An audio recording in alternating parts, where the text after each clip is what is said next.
രാത്രിയിൽ കാട്ടിൽ വഴിതെറ്റി അലഞ്ഞ ആദിവാസി വയോധികയ്ക്ക് സാമൂഹിക പ്രവർത്തകർ രക്ഷകരായി.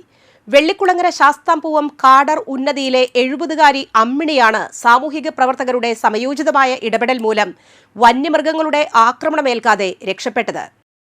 അവരോട് ചോദിച്ചപ്പോൾ അവർ പറഞ്ഞത് ഞങ്ങളുടെ കൂട്ടത്തിലെ ആളുകളുണ്ട്, അവർ വരുന്നുണ്ട്, അവർ വഴിതെറ്റിപ്പോയി എന്നൊക്കെ പറഞ്ഞത്. അപ്പോൾ ഈ സ്ത്രീക്ക് ചെറിയ മാനസിക അസ്വസ്ഥയുണ്ട്. അപ്പോൾ അവരുടെ ഉന്നതിയിൽ നിന്ന് വഴിതെറ്റി വന്നേക്കണതാണ്. ഏറ്റവും ഡേഞ്ചറസ് ആയ ഒരു സ്പോട്ടിലാണ് അവർ നിന്നിരുന്നത്. കാരണം ആ ഗുഹയുടെ അവിടെ ആനയും കാട്ടുപോത്തൊക്കെ സ്ഥിരമായിട്ട് വരുന്നൊരു സ്ഥലമാണ്, ആനത്താരയാണത്. അപ്പോൾ എന്നും രാത്രിയിൽ ഒരു ആന ഉള്ള പ്രദേശമാണ്. ഭാഗ്യത്തിന് ആ ആന ഇറങ്ങുന്നൊരു ടൈം ആയി വരുന്നുണ്ടായിരുന്നു. തൊട്ട് മുകളിലൊക്കെ ആനയുണ്ട്. അപ്പോൾ ഈ സ്ത്രീ വഴിതെറ്റി അവിടെ അങ്ങനെ നിൽക്കുകയാണ്. യാതൊരുവിധ ഇതെവിടേക്ക് പോകണമെന്ന് പറയണ്ട. അതിനാണ് കണ്ണിന് കാഴ്ചയും കുറവാണ്.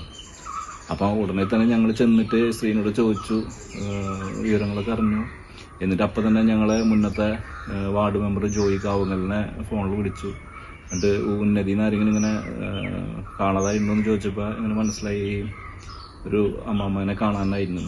അപ്പം തന്നെ ഞങ്ങളും ജോയി ഏട്ടനും കൂടി വെള്ളിക്കുളങ്ങര വന്ന് ഓട്ടോറിക്ഷ വിളിച്ച് ഈ സ്ത്രീനെ ഓട്ടോറിക്ഷയിലാക്കിയിട്ട് അവരുടെ ഉന്നതിയിൽ എത്തിച്ച് അവരുടെ ചില ബന്ധുക്കളൊക്കെ ഉണ്ട്, അപ്പോൾ അവിടെ ഏൽപ്പിച്ചു കൊടുത്തു.